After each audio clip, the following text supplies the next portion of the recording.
정규 스튜디오에서 한 거를 뭐 반복한다기보다는 오히려 소수가 자기의 문제들을 스스로 깨달아가는 과정, 이렇게 이제 보면 돼. 왜 자기 스스로 깨닫는 게 중요하냐? 모든 병은 사실은 뭐 마음의 병이든 몸의 병이든 간에 고치는 것 자체도 자기한테 있어. 자기한테 있는데 그걸 모르는 거지. 그렇지? 그래서 좋은 의사는 뭘 이렇게 칼들이 대고 이러질 않는다고. 칼들이 대고 이러질 않고 그 사람 환자하고 많이 얘기를 해. 많이 얘기해서 스스로 자기가 아 이거였구나 하고서 이제 알게 해 주는 거지. 이제 여러분들도 지금 건축이 이제 다 3학년, 4학년쯤 됐으니까 이제 알 만큼은 알았는데 아직도 뭔가가 이렇게 뭔가 시원하지가 않다. 뭐 이런 문제 의식이 있을 거고 아마도 여러분뿐만 아니라 많은 건축하는 3, 4학년 학생들이 그럴 거야. 그게 왜 그럴까? 그 부분에 대해서 딱 어떤 한 가지 처방이 있다 그러면 그거야말로 만병통치약이지. 근데 그게 없어. 다 본인들에게 문제가 있는 거예요. 본인들에게. 건축에 문제가 있는 게 아니야. 본인들한테 문제가 있다. 그러니까 그 본인들의 문제는 본인이 알아내야 돼. 본인이 알아내야 되고 선생이나 뭐 이런 사람들은 그걸 알아낼 수 있도록 이렇게 계속 이제 도와주는 역할을 하는 거다. 그래서 이 스튜디오는 강의를 안 한다고. 내가 뭐 필요하면 이제 뭐 그때마다 하겠지만 강의를 한다기보다는 여러분들이 스스로 발표하고 그걸 내가 이렇게 크리틱을 하고 또 그거에 관계되는 여러 가지 자료들을 즉시로 찾아가지고 이렇게 또 알게 하고 이런 방식으로 할 거예요. 그러니까 여러분들이 뭐 준비를 많이 하든 적게 하든 그건 중요하지 않아. 정확하게 자기가 뭘 해야 되는지 이런 거를 이제 준비해 오면 된다. 자, 그래 뭘 하려고 그러는 거냐? 그러니까 무슨 목표가 있어야 될 거 아니야? 이 우리 스튜디오에 그거는 결국 그거야. 도대체 내가 하는 게 뭔가? 내가 하는 건축이라는 게 도대체 뭔가? 그리고 건축 설계라는 게 도대체 뭔가? 이거를 알아야지. 알아야 내가 야 이거 내가 할 만한 건지, 이제 관둬도 되는 건지, 한다면 어떻게 해야 되는 건지, 그렇지? 그리고 애정을 쏟을 만한 건지, 아니면 그냥 뭐 흉내만 내도 되는 건지 이런 걸 알 거 아니야. 그렇지? 우리가 뭐를 하는 건지를 알아야 된다. 그러니까 우리가 하는 게 뭐 건축, 그다음에 건축 설계지. 그래서 건축이란 무엇인가, 건축 설계란 무엇인가를 스스로 깨닫는 코스다 이렇게 생각하면 되고 오래 걸리지 않아요. 내가 뭐 6주 정도 했는데 6주 동안에 여러분들이 정규 스튜디오에서 하는 그런 프로세스를 쭉 다시 한번 되돌리는 과정에서 여러 가지 것들을 스스로 깨닫고 거기에 대해서 야 이런 거였구나 하고서 새로운 발견을 하고 이거 해볼 만하다라고 하면은 어떤 성과가 있는 거다. 그런 얘기입니다. 그래서 내가 지금 뭘로 오늘을 시작할까라고 생각하다가 뭐 갑자기 뭐 이런 생각이 들었어. 자, 이게 잘 알죠? 안도 타다오의 스미요시 주택이야. 말하자면 안도 타다오의 데뷔작이지. 데뷔작이고 잘 알다시피 안도 타다오는 정규 건축 교육을 받은 사람이 아니죠. 뭐 아버지가 뭐 목수였고 어렸을 때 이제 이런 데서 뭐 노가다를 좀 했고 고등학교 때는 권투 선수를 했고 권투 선수하다가 건축 좀 해볼까 하고서 유럽 여행을 가서 혼자서 막 여행하면서 유럽 건축 기행을 했고 그 과정에서 뭐 여기저기 사무실에 가서 일도 좀 하고 그러고서 20살 초반에 고향인 오사카로 왔어요. 와갖고 뭐 집수리 좀 해주다가 첫 번째로 의뢰를 받은 건물이 이거야. 뭐 이렇게 생겼죠. 길가에서 보면 그냥 옆집에 뭐 이런 집들 사이에 뭐 이렇게 딱 콘크리트 벽이 하나 있고 아무것도 없어. 그리고 그냥 구멍 하나만 뻥 있어. 자, 안으로 들어가면 뭐 이런 식으로 돼 있다. 이렇게 단면도를 보면 가운데가 이렇게 뻥 뚫려 있고 2층에 방 2개, 뭐 아래층에 방 2개 이렇게 브릿지가 있고 뭐 계단이 있다. 자, 근데 이게 저 하찮은 집이 말하자면 저걸 통해 갖고 안도 타다오가 국제적으로 알려지는 건축가가 됐어. 저걸로 인해서. 일본이 나름대로 건축에 대해서 여러 사람들이 있었는데 유명한 사람들이 뭐 겐조 단케도 있었고 아라타 이소자키도 있었고 구로카와도 있었고 후미코 막기도 있었고 뭐 그 중에서는 프리츠커상 받은 사람이 겐조 단케도 있었다고. 그런데 일본에서 프리츠커상 받은 사람이 지금 전 세계에서 제일 많죠. 미국보다 많아졌어. 13명, 14명까지 갔다고. 자, 그런데 겐조 단케는 워낙 세계적인 거장이니까 받았다고 치고 두 번째로 받은 사람이 안도 타다오야. 안도 타다오는 대학교도 안 나온 사람이고 그런데 이거를 통해서 서구 건축계에 자기가 알려지는 계기가 됐고 그거를 이렇게 소개한 사람이 케네스 프램톤이라는 사람이죠. 그리고 케네스 프램톤이 아마 나중에 또 얘기할 기회가 있겠지만 케네스 프램톤이 찍은 사람들은 거의 프리츠커상을 거의 다 받았어. 케네스 프램톤이 쓴 책에 이 안도 타다오를 동양을 대표하는 건축가다 해갖고 뭐 이런 주택을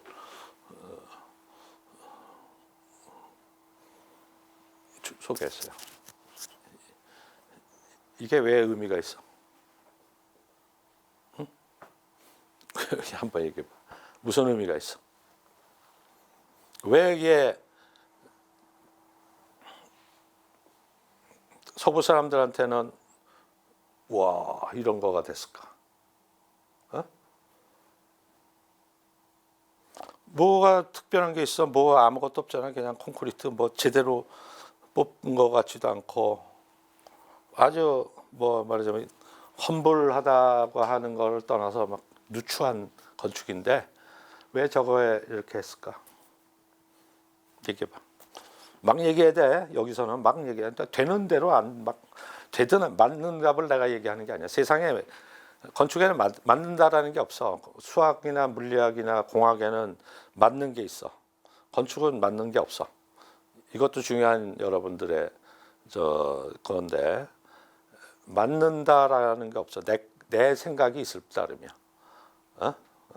그 남의 생각이 있는 거지 내 생각이 있는 거고 그렇지 답이 없어. 그러니까 이게 왜 저 사람들한테 저걸 했을까 물어볼게. 개인적으로 저는 가운데 그 연결통로 저는 1학년 때 처음 봤을 때 정말 인상적이었다고 생각하는데. 연결 통로 또 자네는 저는 그 가운데 저렇게 빈 공간이 있는 게 뭔가 처음 시도된 거라서 응? 처음 시도되는 거야? 거라서 좀 유명하지 않았나.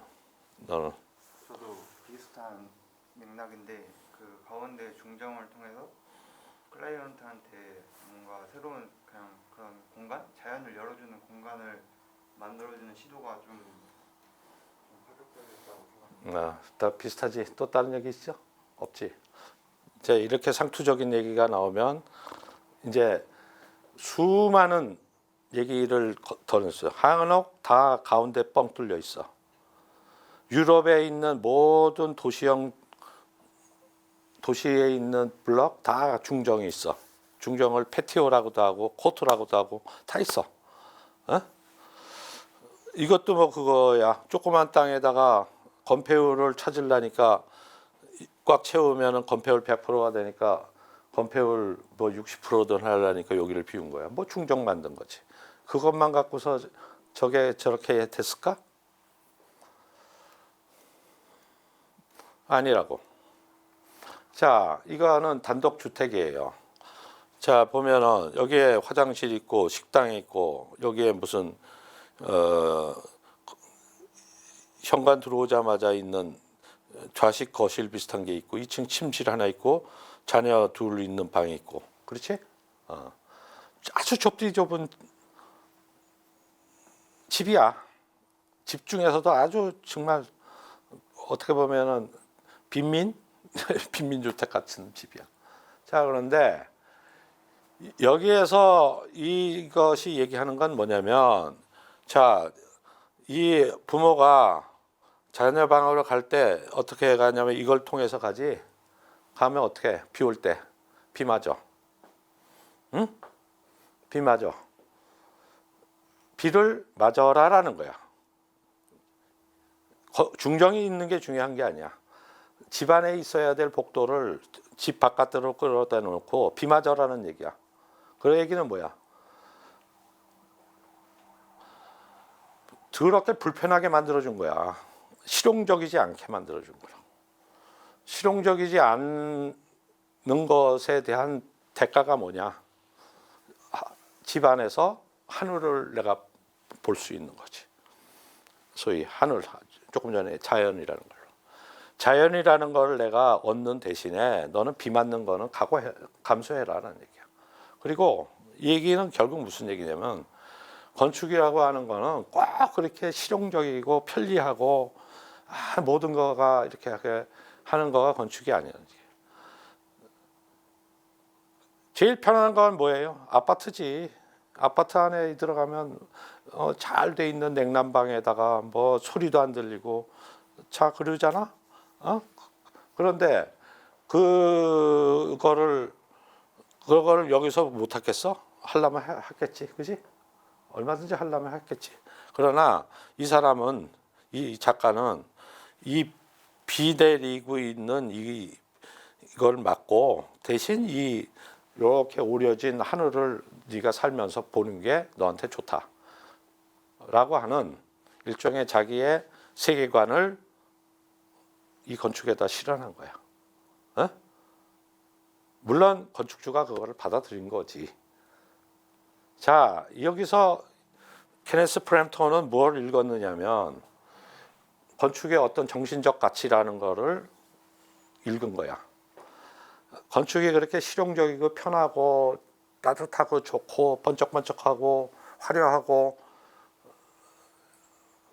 이런 거가 아니라 오히려 건축의 진정한 가치는 저런 불편함을 감수하고서라도 어떤 정신적인 가치를 찾는 그런 것이다 라고 하는 이거에 말하자면 꽂혔다 이 말이야.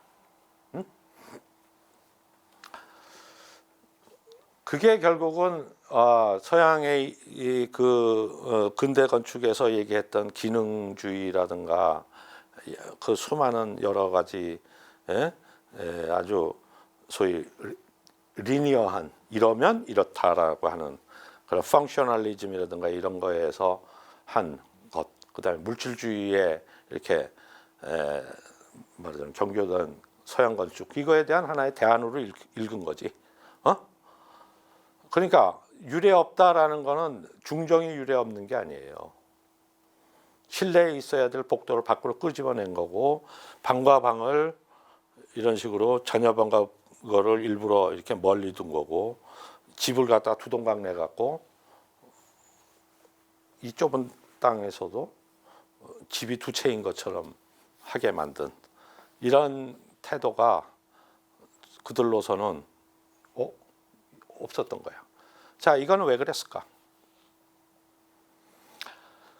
안도 타다오가 역설적으로 얘기하면 정규 교육을 안 받아서 그런 거야. 이 양반이 만약에 동경대 나오고 정규 교육을 받았으면 이런 거 못했겠지, 그렇지? 왜? 여러분도 그렇잖아. 학교에서 배우는 거는 다 뭘 배워요? 착한 건축을 배우지. 착한 건축. 착한 건축이란 뭐냐? 뭐 이렇게 뭐 이거 왜 그랬어라고 물어보면은 항상 여러분들이 발표할 때 하는 말이 있잖아. 이거는요 사용자에게 뭘 해서 좋고요. 이거는 무슨 뭐 기능적으로 이렇게 해서 좋고요. 뭘 해서 좋고요. 이게 이래서 좋고요. 저 좋다는 얘기만 한다고. 그렇지? 작가로서의 자기 얘기는 하나도 없고 내 철학은 하나도 없고 이래서 좋고 저래서 좋고 그것도 왜 좋으냐고 물어보면 다 어디서 저기 들은 얘기지. 그 다음에 무슨 뭐 축이 어떻다는 둥, 관입이 어떻다는 둥. 그래서 그렇게 굉장히 착한 거를 만들려고 애를 써. 근데 착한 거를 만든다? 제일 착한 건축이 뭐예요? 아파트예요. 아파트가 제일 착한 건축이야. 근데 우리가 아파트를 건축이라 그러나? 제일 인기 있는 상품인데도 불구하고 그거를 건축이라고 하지 않지. 왜 건축이라고 하지 않느냐? 이것도 굉장히 오래된 족보를 가지고 있는 건데 우리가 건축이라고 하면은 그거의 반대말은 뭐야? 반건축? 비건축? 건축의 반대말이 뭐니?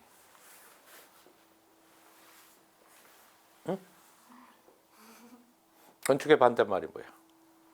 뭐든지 개념을 명확하게 하려면 그 반대말을 생각하면 금방 나와. 건축의 반대말이 뭐야? 건축의 반대말은 빌딩이에요. 빌딩. 아키텍처의 반대말은 빌딩이에요. 건물. 그러니까 건축은 건물의 부분 집합이야. 그러니까 건축은 건물이지만 모든 건물이 건축은 아니야. 이해하겠어요? 자, 이게 그러면 나의 정의냐? 아니야. 이것도 족보가 오래된 그건데 나중에 또 내가 강의할 수가 있어.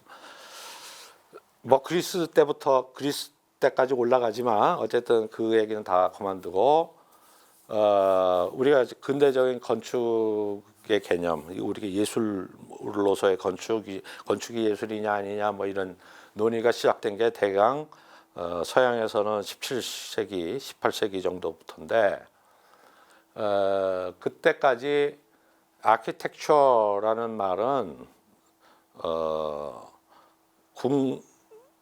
왕, 그다음에 교회, 귀족 이런 사람들의 건물을 설계하는 사람들을 우리가 아키텍트라고 그랬어요.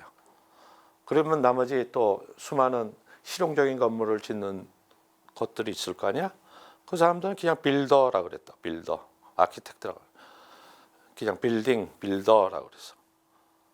뭐 공장, 뭐 무슨 펌프하우스, 그다음에 뭐 시장 이런 거 짓는 거는 우리가 빌딩이라고 그랬다. 그 전통이 계속 서양에서는 이루어져 가지고 아키텍처가 소위 19세기로 넘어오면 이제 과거의 귀족, 교회, 왕들은 다 없어지니까 이 아키텍트들이 누구를 위해서 봉사하는 사람이 되냐면 일반 대중들을 위해서 봉사하는 사람이 되지. 그러면서 뭐가 생겼냐면 아키텍트라는 소위 국가 면허라는 게 생긴다고. 라이센스라는 게 19세기에 생겨요. 그래서 아키텍트라는 건 로여하고 닥터가 그 시대에 다 면허 제도가 생긴다고. 세 개가 동시에 생겨요. 거의 1850년대 근처에 세 개의 라이센스가 생기는데 아키텍트, 닥터, 로여 이렇게 생겨요. 그게 국가 면허야. 자, 그래서 결국은 아키텍처라고 하는 거의 연원은 쭉 올라가면 프랑스서부터 올라가서 르네상스로 올라가서 저 그리스까지 올라가는데 어쨌든 건축은 빌딩의 부분 집합이에요. 자, 그러면 이 건축이란 뭐냐? 이게 이제 관건이지. 빌딩인 빌딩이야. 자, 그런데 여러분들이 건축의 3요소라고 배웠어. 그지? 비트루비우스의 건축의 3요소 배웠지? 배웠어, 안 배웠어? 안 배웠어? 비트루비우스라는 로마 시대 건축가가 건축 10서라는 책을 써.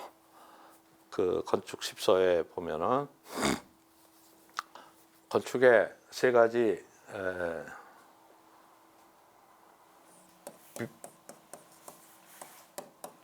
비트루비우스라는 로마 시대 건축가가 세 개의 건축 요소를 했는데 기능, 구조, 미 이렇게 뭐 이거는 펑션이지. 기능에 맞아야 된다. 하나만 하는 얘기고 안전해야 된다. 안 무너져야 된다. 그 다음에 이래야 된다. 오, 당연한 얘기죠. 응? 자, 이게 건축이다. 그랬어. 그러면 아파트를 얘기를 듭시다. 아파트 기능적으로 아주 맞지. 자, 이거는 구조적으로 뭐 튼튼하지, 안 무너지지. 나름 예쁘지. 나름 예뻐. 뭐 이렇게 뭐 각도 쓰고 있고 뭐 컬러풀하고 뭐. 근데 왜 아파트는 건축이라고 안 할까? 요컨대 이 세 개가 소위 정합성을 가져야 된다. 정합성을 가진다라는 건 뭐냐면 이 세 개가 따로 노는 게 아니야. 기능적이기도 하면서 튼튼하기도 하면서 예쁘기도 하는 거가 아니야. 그 미라고 하는 것이 그것들이 다 아주 절절하게 얽혀져 가지고 우러나오는 어떤 미적인 것이라고 할 때 그게 미라고. 자, 보세요. 우리가 그냥 예쁘다라고 하는 거하고 뷰티풀하라는 거하고 그 다음에 이게 예술의 경지로 이르렀다라는 건 다르지. 똑같이 그림을 보세요. 그림을 보더라도 수많은 그림이 있는데 그 중에서 아주 소수가 소위 박물관에 가고 미술관에 가지. 어? 누구나 다 노래를 부르고 누구나 다 음악을 하지만 그 중에 몇 사람만이 가수가 되고 그 중에 또 몇 사람만이 역사적으로 남는 음악가가 되지. 왜 그래? 나도 뭐 음악 전문가가 아니고 미술 전문가가 아니고 여러분도 아니니까 그게 왜 그런지 모르지만 그렇단 말이야. 마찬가지로 건축도 마찬가지다. 엔드가 아니야. 엔드가 아니라 그것이 종합성을 이루면서 고도의 예술적 가치를 뿜어낼 때 그거를 비로소 우리가 아키텍처 예술로서의 건축 이렇게 얘기한다. 자, 그게 뭘까? 과연 그걸 내가 만들 수 있을까? 이게 이제 지금 우리들의 숙제지. 어? 나는 가능성이 있는 건가?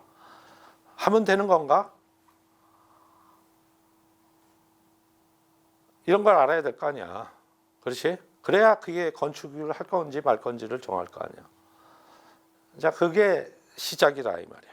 도대체 뭐가 건축이고 뭐는 그러면 빌딩이고, 어? 그걸 차이를 알아내는 거가 우리가 중요한 거다. 여기서 우리가 아름다움이다라고 하면은 어떤 것을 보고 우리가 아름다움이라고 얘기했을까? 기능 그렇고 구조 뭐 그렇고 미 어떤 미를라고 얘기할 수 있을까? 미니멀한 거지. 미니멀하다라는 건 뭐야? 우리가 미니멀리즘 아트다 그러면은 예를 들면 캔버스에다가 그냥 파란색 아주 균질하게 칠해놓고서 작품 이래놓고서 그걸 예술품이라고 그러지. 무슨 어디 갤러리에 가도 그런 그림이 그려져 있지. 그게 뭐야? 그 아무것도 아니지. 그냥 파란색인데. 자, 그런데 그 중에서도 족보에 올라가는 미니멀 아트들이 있어. 왜 그럴까? 뭔가 그 가치가 있기 때문에. 그 미니멀 아트라는 건 결국 뭐야? 자기는 아무것도 장식도 없고 아무것도 없는데 그걸 보는 사람들이 그거를 통해서 자기가 스스로 하나의 자기 스스로 생산하는 거예요. 예를 들면 파란색을 보고 어떤 사람은 바다를 생각할 거고 어떤 사람은 하늘을 생각할 거고 어떤 사람은 내 청바지를 생각할 거고 그거에 대해서 열어놓는 거야. 미니멀리즘이라는 건 그거에 반대인 무슨 루벤스의 그림이나 뭐 이런 그림은 모든 걸 다 가르쳐 주지. 그리고 그 그림을 감상하는 법은 얼마나 잘 묘사했는가를 보고 그 그림의 가치를 판단한다면 추상화나 그거의 극단인 미니멀 아트에 가면은 오히려 보는 사람한테 그 권리를 다 주는 거야. 다 주고 그 사람이 스스로 창작자가 되게 만드는 그런 태도가 미니멀 아트죠. 자, 이게 그런 거다. 이게 아무 얘기도 안 해. 그냥 콘크리트 박스야. 그냥 문도 몰딩 하나 없이 그냥 막말로 개구멍 같은 거 하나 딱 뚫어놨어. 일체의 건축적 제스처를 하나도 안 했어. 안 하고서도 너무 많이 말하고 있다고. 그렇지? 자, 저런 측면을 가졌기 때문에 이게 건축의 반열에 드는 거예요. 자, 지금 이건 요 얘기만 하는 거야. 요 얘기만 하는 거야. 다른 작품은 다른 작품대로 또 다 그런 것들이 있다. 그런 것들을 여러분들이 또 만들어야 되겠지. 이제 앞으로 어느 시점에. 자, 그러려면 어떻게 해야 돼? 많이 봐야 돼. 많이 봐야 돼. 딴 거 필요 없어. 여러분들이 예를 들면 피아노과 학생이다. 라고 하면 뭐하니? 대뜸 내가 고장이 된 것처럼 작곡하냐? 아니지. 아마 2-3살 때부터 뭐 체르니서부터 연습해갖고 막 연습해갖고 대학교 갔을 때도 계속 연습하고 뭐 하나 베토벤의 무슨 소나타 하나 제대로 연습할 때까지 이 손가락이 다 떨어질 때까지 연습하잖아.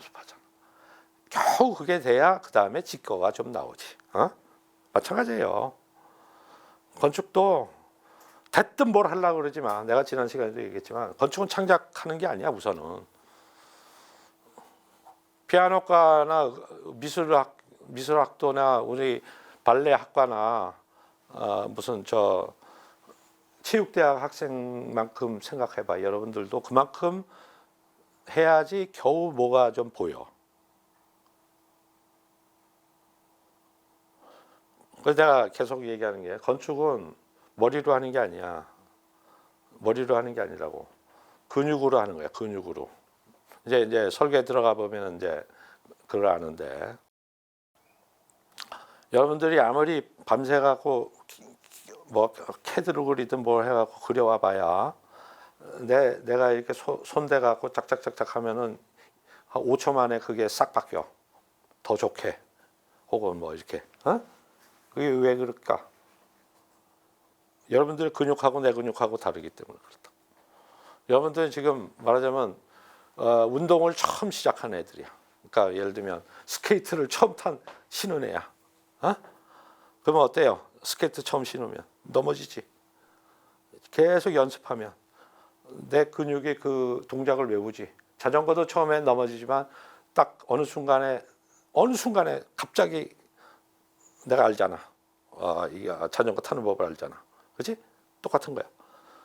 어느 시점에 알게 된다고. 그걸 뭘로 알아? 머리로 알아? 머리로 아는 게 아니지. 근육이 안다고. 근육이 그 동작을 딱 체득하고 하면 그 다음에는 저절로 나와. 다른 예술과 마찬가지로 건축도 이 손이에요. 손. 손으로 이거 하는데 무슨 놈의 딴 게 필요 있겠어? 그죠? 스케치 몇 장이면 됐겠지. 손으로 하는 거야. 손. 손으로 저게 나오는 거야. 그러면 이 손이 어떻게 해야지 나와? 이 근육을 훈련해야지 나온다. 농구를 할 때도 수십 번 농구해야 내가 뭐 슛 동작 하나가 나오듯이 나도 여러 번 해야 돼. 또 뭘 해야 돼? 자꾸 좋은 걸 봐야 돼.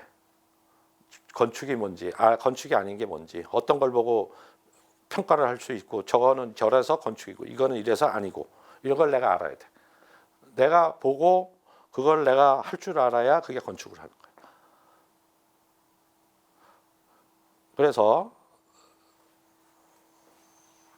그거 알는 순간에 내가 갑자기 자전거 못 타던 애가 자전거 타듯이 그걸 순식간에 알게 된다. 어느 시점 갑자기. 어제까지 몰랐는데 오늘 아침에 갑자기 알게 돼. 그다음부터 이렇게 쭉쭉쭉쭉 하게 된다. 응? 그 과정을 지금 여러분들이 넘어갔는지 안 넘어갔는지 내가 지금 모르겠지만, 만약에 아직 그게 안 되고 있다 그러면은 여전히 건축이 낯선 거야. 이게 뭐지? 헷갈리는 거야. 이게 뭐 하는 건지. 어떤 게 좋은 건축이고 뭐 어떤 게 어떤 좋은 건축이라는 거 없어. 그냥 건축이거나 아니거나야. 좋은 건축이란 없어요. 그냥 건축이거나 아니면 빌딩이거나야. 그러니까 여러분들이 건축하겠다 피고 다 건축가 왔잖아. 그러면 건축을 해야지. 빌딩 하려고 오지는 않았잖아. 뭐 할 거 없으면 빌딩 하면 되겠지만, 빌딩 하려고 이렇게 5년씩 공부하지 않는다고. 그렇지? 빌딩은 기본이고, 그건 밑바닥이고, 우리가 기본기란 말이야. 기본기. 피아노과 나와가지고 피아노 세계적인 피아니스트가 되기도 하고, 동네 뭐 피아노 학원 원장이 되기도 하지. 다 시작은 비슷하지만 마찬가지지. 우리가 건축과 나왔지만 그냥 뭐 피아노 학원 선생처럼 그냥 설계사무소에서 직업으로 가는 사람이 될 수도 있고, 내가 작가가 될 수도 있고. 지금 여러분들이 그 시점에 있단 말이야. 뭘 해야 되나 말아야 되나. 아니면 말고. 진짜 내가 할 수 있고 가능성이 있다 그러면 해야 되고. 그러려면 알아야 되잖아. 이게 뭔지. 자, 그래서 일본이 왜 프리츠커상을 세계에서 제일 많이 받는 나라가 됐나? 이거 참 궁금하잖아. 그렇지? 이거에 대해서 내가 칼럼 쓴 것도 있으니까 나중에 찾아보고. 참 일본이 흥미로운 나라예요. 그래서 이 안도 타다오가 프리츠커상을 받은 게 70년대쯤 받았을까? 70년대가 80년대인가? 80년대쯤 받았어. 그러고 나서 한동안 없었어. 한동안 없다가 2010년도에 갑자기 그냥 10년 동안에 뭐 8명인가가 프리츠커상을 받았어. 도요이토부터 시작해서 사나 뭐 그다음에 반시게루 그래가지고 막 아주 매년 거의 받다시피 해갖고 프리츠커상을 제일 많이 받은 나라가 됐는데, 그 중에서 도요이토를 한번 봅시다. 도요이토의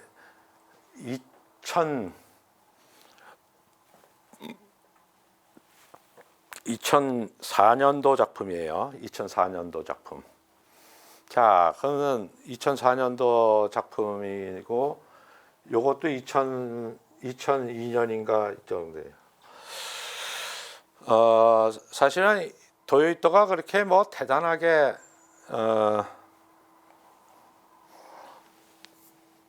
이렇게 뭐 훌륭한 작가가 아니었어. 도요이토가 2000년 전에는 작품들이 딱 보면 어때요? 어때요?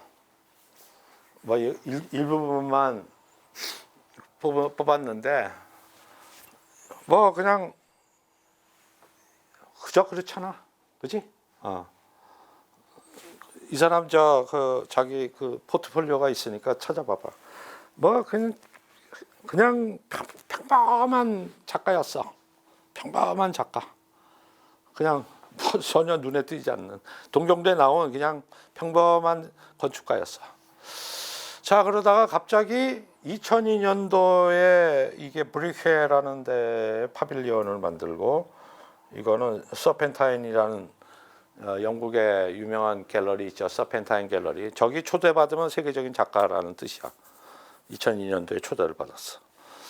자, 이게 어떤 의미가 있냐면은 이게 다 이거는 뭐냐면 이거를 구조적으로 읽을 수 있으면은 여러분들이 구조에 대해서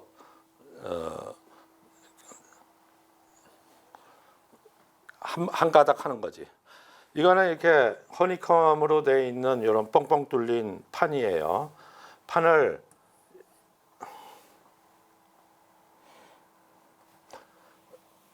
만약에 이렇게 뒀다 그러면 어떻게 돼? 이렇게 생긴 말하자면 구멍이 숭숭 뚫린 저 허니컴 판넬을 저렇게 하면 어때? 당장 이렇게 휘지. 그렇겠지? 휘황 아니요. 휘지. 자, 그런 걸 막으려면 어떻게 해야 돼? 여기가 휘지 않게 이렇게 여기다가 뭘 덧대면 되겠지. 여기다 이렇게. 그렇죠? 덧대면은 얘가 이렇게 휘지를 않을게. 자, 그거야 이거. 이렇게 철판을 여기다 이렇게 대고 바깥에다 하나 대가지고 이게 프레임이 휘지 않게끔 하는 장치야. 철판을 이렇게 기역자로 굽은 걸 딱 대니까 이게 버티는 거지. 자, 이거를 서로 엇갈리게 둔 거야. 뭐 두 개를 이렇게 나란히 둔 게 아니라 하나씩 이렇게 엇갈려가지고. 그것도 되지? 자, 그러니까 이거는 뭐예요? 패턴이야, 뭐야? 장식이고 미적인 요소인데 구조이면서 또 기능적으로도 이 뻥뻥 뚫린 것들을 에다가 음영을 주거나 이렇게 해갖고 효과를 주는 장식이다. 자, 이렇게 뭐가 들어갈 때 그게 구조적인 장식이면서 미적인 요소이면서 기능적인 것이 이렇게 딱 정합성을 이룬다라고 할 때 저거 오호 이렇게 하는 거예요. 저건 아무나 못하는 거지. 자, 이거는 뭐냐? 이것도 똑같은 거야. 이것도 그냥 조그만 파빌리온이에요. 근데 이건 어떻게 했냐? 자, 평면에다가 이렇게 쭉 선을 막고 이렇게 쫙 막고 이렇게 막 근 다음에 여기를 이렇게 오려 이렇게 오려 갖고 여기를 접어 이렇게 되지.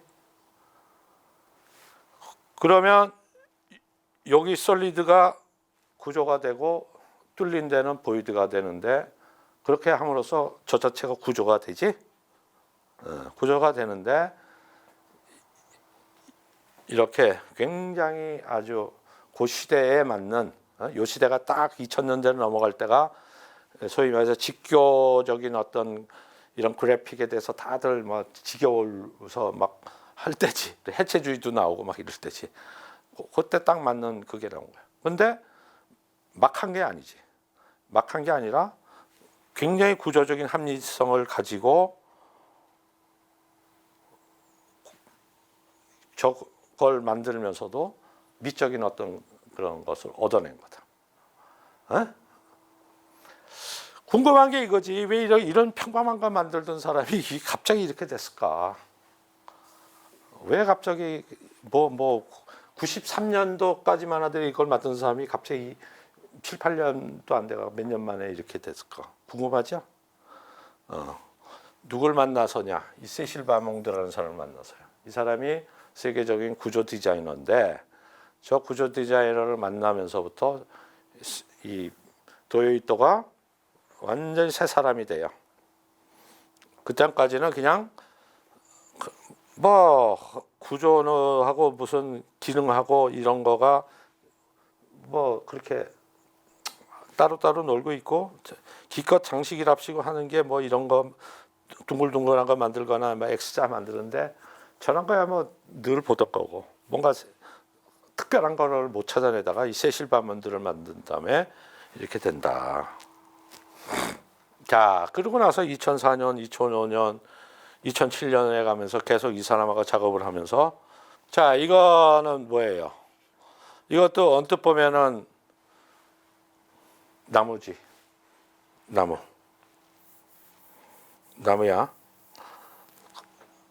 장식인 것 같지? 장식이 아니라고. 이 건물 자체가 이렇게 생긴 박스죠. 건물이. 박스인데 이렇게 기둥이 내려오는 게 보편적인데 기둥이라고 하는 게 꼭 보편적으로 이렇게 내려올 이유가 없는 거거든. 그러면 우리가 아파트다 그러면 이게 다 구조가 뭐예요? 이게 벽이 다 구조지? 이게 구조야. 이게 벽의 구조라고. 그런데 이 벽에다가 구멍을 어떻게 뚫든 예를 들면 김인철 선생 같으면 어반 하이브에서 이렇게 뚫든 이 양반처럼 이렇게 뚫든 이것처럼 이렇게 뚫든 벽의 벽량이 충분히 있으면 그거가 구조야. 그러니까 이거는 구조이면서 동시에 뭐가 장식이면서 창의라고 하는 기능이기도 하면서 그러면서 지금까지 없었던 어떤 건축물을 만들어. 자, 이 양반이 이 세실 바먼드라는 사람하고 코워크를 하면서 이런 일을. 자, 이것도 아치를 가지고 이렇게 아주 투명한 건축물을 만들고 그걸 가지고 실내 공간을 만든 저런 경우지. 뭐 저기도 아주 뛰어난 그게 보이고 이제 하이라이트가 이거지. 샌다이 미디어텍 평면이 그냥 이렇게 생긴 평면이에요. 미디어텍이니까 어때야 돼? 벽이라든가 이런 게 필요 없어. 그냥 다 자유롭게. 미디어텍이라는 건 현대도서관이에요. 현대도서관이라는 건 옛날처럼 책이 있고 무슨 뭐 사회과학 분야 뭐 이렇게 나눠지는 게 아니야. 막 이렇게 흘러다니는 자유로운 평면이어야 되지. 이렇게 자유로운 평면을 대고 여기다가 마치 이게 컨셉 모델이죠. 무슨 수초처럼 투명한 어항에 있는 수초처럼 이런 것을 했으면 좋겠다라고 한 거고, 자 그게 평면적으로 기능적으로도 맞는 게 이런 식으로 기둥이 듬성듬성 있으면 조닝이 이렇게 될 수도 있고 이렇게 될 수도 있고 자유롭게 조닝이 되죠. 여기 세미나실 하다가 갑자기 거기가 열람실이 되기도 하고 뭐 하기도 이렇게 자유로운 평면을 만들려니까 저렇게 오픈 플랜을 했고, 자 여기서 기둥을 이제 생각하다 보니 기둥이라는 게 일반적인 식으로 이렇게 두면은 기둥이 촘촘하게 갈 수밖에 없지. 그렇다고 기둥을 이렇게 크게 두자니 기둥이 너무 헤비해지지. 그러니까 어떻게 하냐면 이 기둥을 뭘로 바꿨냐, 이렇게 조그만 파이프들을 번들을 해서, 이게 번들드 튜브라 그래요. 튜브를 이렇게 묶어 놓으면 그거 자체가 똑같은 기둥이 되고 대신 이렇게 투명하게 되는 거지.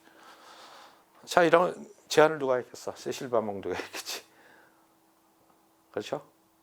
다 구조적으로 해결해주고. 자, 그래서 이런 컨셉이 이러한 번들 큐브가 되고 이 안에는 엘리베이터도 들어가고 계단도 들어가고 설비 파이프도 들어가고 이런 것이 돼서 정말 기가 막힌 작품이 된 거야. 아름답고 기능적이고 기능에 충실하고 구조적으로도 합리적인. 여기는 이제 거기서 더 나가서 뭐야 같아요? 해면 구조지. 해면 구조를 그대로 콘크리트로 만들어서 최근에 완성된 센젠인가 오페라 하우스, 타이중 오페라 하우스. 자, 도요이토가 왜 갑자기 저렇게 변했을까? 좋은 구조 디자이너를 만나서지. 자 이제 뭐 나중에 뭐 반시계로든 뭐그 구멍앵꼬니 뭐 사나니 이런 사람들 작품도 우리가 다 자세히 볼 텐데 오늘 두 사람 얘기를 했죠. 안드터드하고 이런 그 사람. 건축이 아니던 빌딩을 짓던 사람이 갑자기 건축을 짓게 되는 거야. 그리고 아무것도 안 배웠던 건축이라고는 아무것도 학교에서 안 배웠던 안드터드 같은 사람도 건축을 한다고. 건축은 배워서 뭐 이렇게 잘 좋은 학교에서 잘 배웠다고 건축을 잘하는 게 아니야. 그죠? 뭔가 그런 차원이 있는 거야. 물론 어떤 지적인 그런 것이 없으면 최고의 건축은 못해요. 이게 굉장히 고도로 인텔렉추얼한 것들이 많이 필요로 하고 뭐 역사도 알아야 되고 많은 인문학적인 이것도 있어야 되고 또 뭐 공학적인 그런 것도 있어야 되고 예술사적인 것도 알아야 되고 그러니까 많은 인텔렉추얼한 것들이 필요하지만 그거 한다고 저절로 좋은 건축가가 되는 게 아니다 이게. 전자공학은 공부 잘하면 좋은 엔지니어가 되겠지. 근데 여기는 그거 플러스 뭐가 더 필요하다. 자, 그런 얘기들을 이제 지금 할 거고 했고 그래서 이 두 사람의 얘기를 한 거는 이게 타이충 이게 세크 한 거고. 자, 그래서 이제 오늘 뭐 첫 시간이니까 내가 좀 얘기가 길었는데